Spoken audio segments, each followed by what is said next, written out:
వాటిల్లో అనేక బ్యాంకుల కన్నా విశాఖపట్నం కోఆపరేటివ్ బ్యాంకు అనేక రంగాల్లో చాలా మెరుగైనటువంటి పనితీరునే ప్రదర్శిస్తూ ఉంది. షెడ్యూల్ స్టేటస్ ఉన్నటువంటి బ్యాంకులతో పోల్చుకున్న డిపాజిట్లలో ఈ బ్యాంకు 15వ స్థానంలో ఉంది. అంటే మిగతా 36 షెడ్యూల్ కోఆపరేటివ్ బ్యాంకులు విశాఖపట్నం కోఆపరేటివ్ బ్యాంక్ కన్నా దిగువనే ఉన్నాయి. అట్లాగే రుణాల జారీలో కూడా 14వ స్థానంలో ఉన్నాం. అట్లాగే షేర్ధనంలోనైతే 4వ స్థానంలో ఉన్నాం. ఈ రకంగా అనేక అంశాల్లో ఈ బ్యాంకు యొక్క పనితీరుని మీకు ఇచ్చినటువంటి వార్షిక నివేదికలో కూడా వాటి వివరాలన్నీ కూడా నమోదు చేసుకుని మీరు పరిశీలించవచ్చునని చెప్పి నేను భావిస్తూ ఉన్నాను. ఇంకా ఈ బ్యాంకుకి ఒక ప్రతిష్టాత్మకమైనటువంటి గౌరవం కూడా దక్కింది. గతంలో పెద్దలు మానవ ఆంజనేయులు గారు 30 సంవత్సరాలకు పైగా ఈ బ్యాంక్ చైర్మన్గా ఉన్నారు. నేటి వరకు కూడా ఆయన వివిధ హోదాల్లో ఈ బ్యాంకు యొక్క కార్యకలాపాల్లో నిరంతరం పాలు పంచుకుంటున్నారు. వారు కేవలం మన బ్యాంక్ యొక్క చైర్మన్గానే కాకుండా ఆంధ్రప్రదేశ్లో ఉన్నటువంటి కోఆపరేటివ్ అర్బన్ బ్యాంకులన్నిటికీ ఒక అసోసియేషన్ని స్థాపించి ఆ అసోసియేషన్కి కార్యదర్శిగా అధ్యక్షులుగా సుదీర్ఘకాలం సేవలు అందించారు. దాంతోపాటు జాతీయ స్థాయిలో కూడా అర్బన్ బ్యాంకుల జాతీయ సమాఖ్య నేషనల్ ఫెడరేషన్కి వారు 30 సంవత్సరాలు డైరెక్టర్గా ఉన్నారు. ఒక 5 సంవత్సరాలు వైస్ చైర్మన్గా కూడా పనిచేశారు. ఒక 5 సంవత్సరాల గ్యాప్ వచ్చింది. మన ప్రతినిధి ఎవరు నేషనల్ ఫెడరేషన్లో లేరు.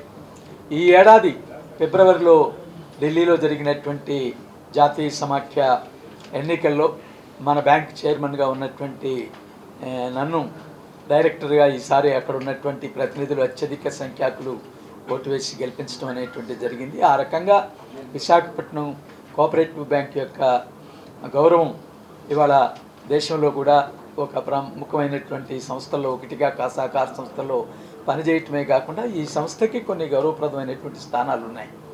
రాష్ట్ర ఫెడరేషన్ కూడా మన బ్యాంక్ చైర్మన్ కార్యదర్శిగా వ్యవహరిస్తూ ఆ రాష్ట్రంలో ఉన్నటువంటి సహకార సంస్థలన్నింటినీ సమన్వయం చేయటంలో కూడా పనిచేయటం అనేటువంటి జరుగుతూ ఉందని ఈ సందర్భంగా నేను మనవి చేస్తూ ఉన్నాను. అయితే కొన్ని ఆటంకాలు రిజర్వ్ బ్యాంక్ నుంచి కూడా ఎదురవుతూ ఉన్నాయి. మన పనితీరు మీద ప్రభావం చూపేటువంటి అనేక అంశాలు రిజర్వ్ బ్యాంక్ యొక్క నిబంధనలో ఉన్నాయి. అది బంగారం మీద రుణాలు జారీ చేసేటువంటి అంశంలో కావచ్చు, లేకపోతే ప్రాధాన్యత రంగానికి రుణాలు ఇవ్వాలనేటువంటి పేరుతో ప్రభుత్వ బ్యాంకులకి లేనటువంటి కండిషన్స్ని కోఆపరేటివ్ బ్యాంకుల మీద రుద్దుతూ ఉన్నారు. ప్రభుత్వ బ్యాంకులు ప్రభుత్వం నుంచి సహాయం తీసుకుంటున్నాయి. ప్రభుత్వ ప్రాధాన్యతలకు అనుగుణంగా వారు రుణాలు ఇవ్వాల్సి ఉంటుంది. కానీ వారు మాత్రం ప్రభుత్వం నిర్ణయించినటువంటి ప్రాధాన్యత రంగానికి 40% రుణాలు ఇస్తే సరిపోతే కోఆపరేటివ్ బ్యాంకులు మాత్రం 75% రుణాలు. ఈ ఏడాది వరకు రేపు జనరల్ బాడీలో రేపు సర్వసభ్య సమావేశం జరుగుతుంది. ఆ సర్వసభ్య సమావేశం నిర్ణయించాలి. ఈరోజు బోర్డు సమావేశం ఉంది. బోర్డు ప్రతిపాదనలో సభ్యులకి డివిడెంట్ చెల్లించేటువంటి కార్యక్రమం రేపే ప్రారంభించాలని పాలకోర్టు భావిస్తాం.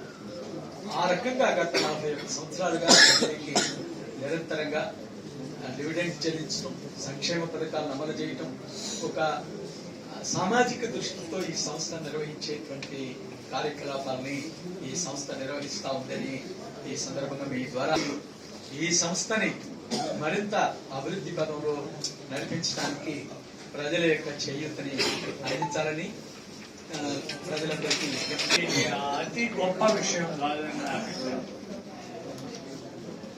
మీకు వచ్చిన లాభంలో ప్రొవిజన్ ఎక్కువ చేస్తే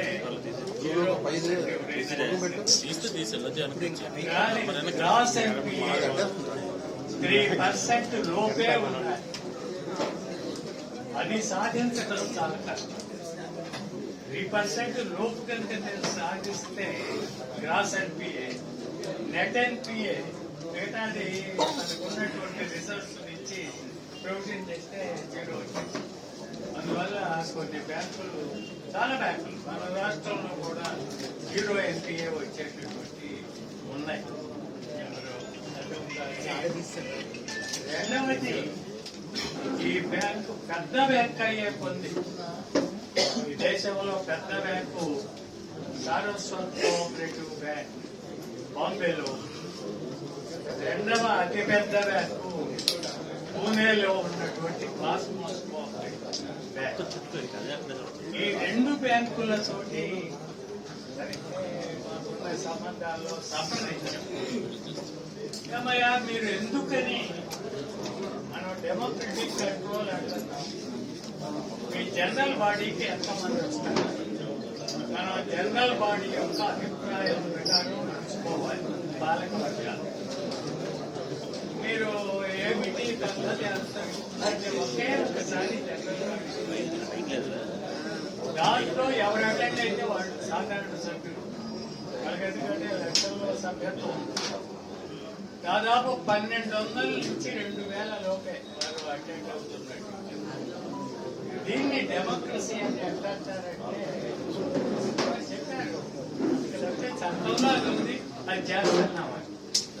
సరే మేము ఇట్లా అనుకుంటున్నాం, ప్రతి బ్రాంచ్లో మీటింగ్ పెట్టి అక్కడ కొంతమందిని ఎంపిక చేసి వాళ్ళే ఎలక్షన్ వాళ్ళే ఎన్నుకుంటారు. వారిని కన్సల్టేటివ్ కమిటీ మెంబర్స్ గా భావించి అక్కడ ఎన్నికైనటువంటి వారిని ఇక్కడికి తీసుకొస్తాం. ఫైనల్ గా జనరల్ బాడీ ఇది ఒక రకంగా డెమోక్రటిక్ మెథడ్ అవుతుంది. మరి 40,000 50,000 ఉంటే వాళ్ళకైతే